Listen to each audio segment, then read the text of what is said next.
And it is because of my love for our country, and specifically because of the leadership that President Trump has brought to transform the Republican Party and bring it back to the party of the people and the party of peace, that I'm proud to stand here with you today, President Trump, and announce that I'm joining the Republican Party. Donald Trump's rally in North Carolina last night was business as usual, and by that, I mean it was as ridiculous and deranged as ever. It had everything that you would expect out of a Trump rally. The yelling, the screaming, the grievance, the meltdowns, the attacks on not only VP Harris, but President Obama for some reason. It was everything that you would expect. But what was unexpected, and what I think a lot of people missed last night, is the special guest Donald Trump brought out on stage and what happened after, and really reveals the state of the Trump campaign, how scared they are, how much they are flailing for one specific reason, and that's that VP Harris continues to overperform with Republican voters. Now, of course, she is out campaigning with Liz Cheney right now, and there are several former Trump officials coming out against Donald, and so they are scared. And so Donald Trump's special surprise guest was Tulsi Gabbard. And when she came up on stage, something shocking happened again that a lot of people missed that really shows where the Trump campaign is at. And it's not good for them. And it was weird. And we're going to get into all that. But before we do, if I could quickly ask you to leave a like on this video. And if you enjoy our channel, to hit that subscribe button. It goes a long way. It really means the world to me. Now, like I said, this is a surprise kind of for Tulsi Gabbard. But before we get into what happened, I think it makes sense to check out this clip of VP Harris and Tulsi Gabbard during a Democratic primary debate. I think that it's unfortunate that we have someone on the stage who is attempting to be the Democratic nominee for President of the United States, who during the Obama administration spent 4 years full-time on Fox News criticizing President Obama. That's who ridiculous, has spent full-time criticizing people on this stage as affiliated with the Democratic Party. When Donald Trump was elected, not even sworn in, buddied up to Steve Bannon to get a meeting with Donald Trump in the Trump Tower, fails to call a war criminal by what he is as a war criminal, and then spends full time during the course of this campaign, again, criticizing the Democratic Party. What we need on the stage in November is someone who has the ability to win. And by that, we need someone on that stage who has the ability to go toe-to-toe with Donald Trump, and someone who has the ability to rebuild the Obama coalition and bring the party and the nation together. I believe I am that candidate.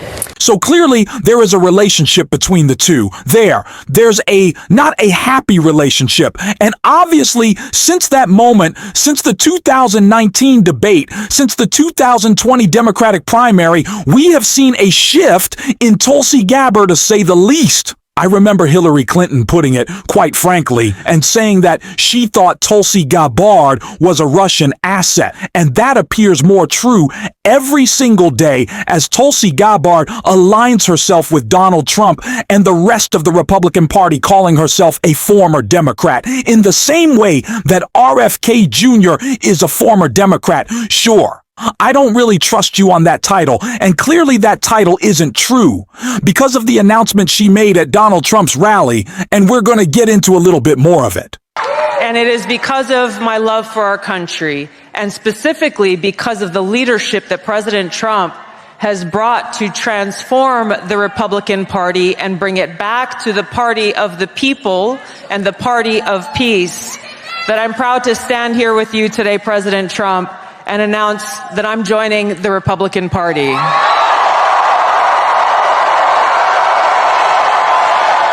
I'm joining the party of the people, the party of equality, the party that was founded to fight against and end slavery in this country. It is the party of common sense and the party that is led by a president. So Tulsi Gabbard announcing that she's a new Republican now. She's joining the GOP.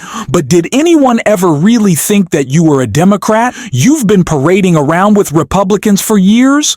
You spoke at the RNC, even doors Donald Trump. You were maybe on the short list to be his VP who thinks that you're a Democrat. No one. But what it does show is that Donald Trump needs a Democrat to pretend to endorse him. Donald Trump knows that VP Harris is winning so much Republican support that he needs to try to balance it out. But no one thinks Tulsi Gabbard is a Democrat. We know Liz Cheney is a Republican, though. And so the stunt is completely backfiring, especially because of how much Tulsi Gabbard has been crushed by all those surrogates or VP Harris. Another great example of that comes with this clip of her and P. Judge right here. Came from your recent careless statement about how you as president would be willing to send our troops to Mexico to fight the cartels.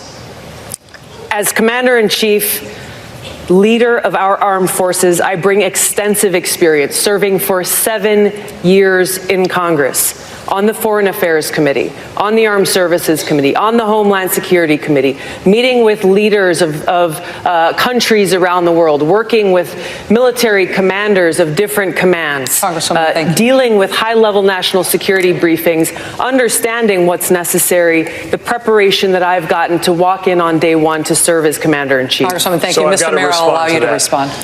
I know that it's par for the course in Washington to take remarks out of context, but that is outlandish even by the standards of today's politics. Are you saying that you didn't say that?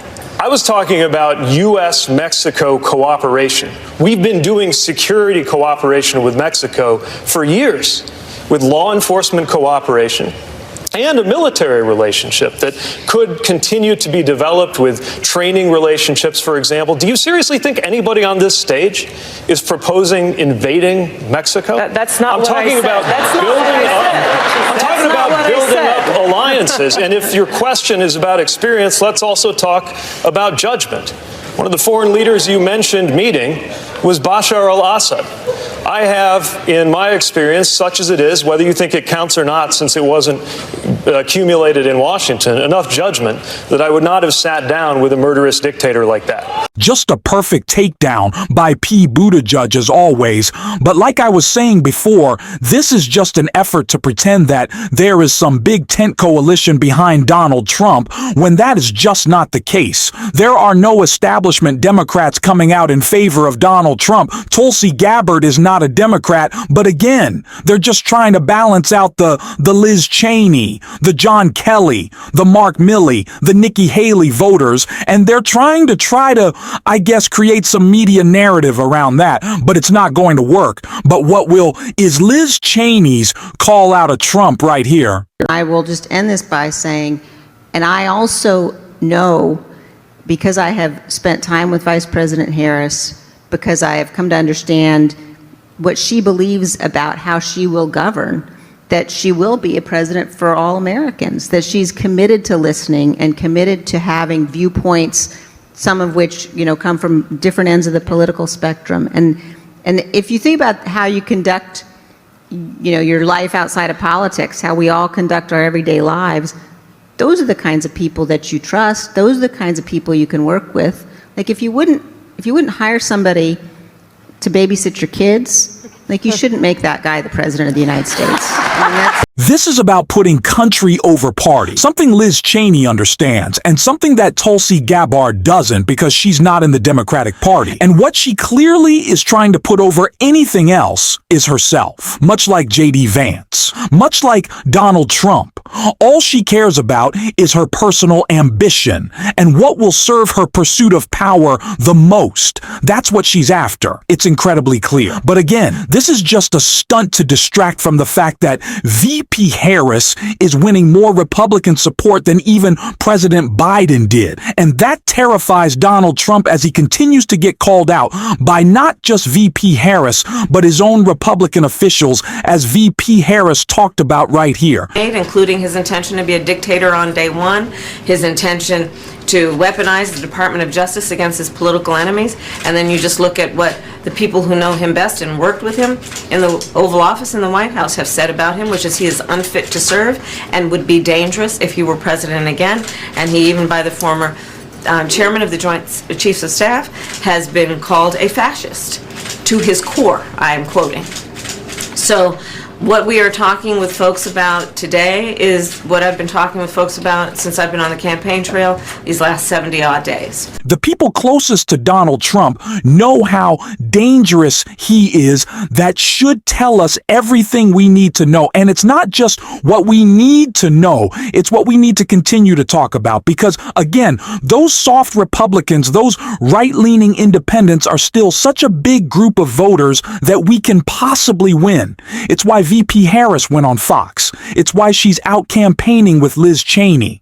And it's why we need to continue to talk about this every single day. And if you want to support that, as always, you can hit that subscribe button. You can leave a like on this video.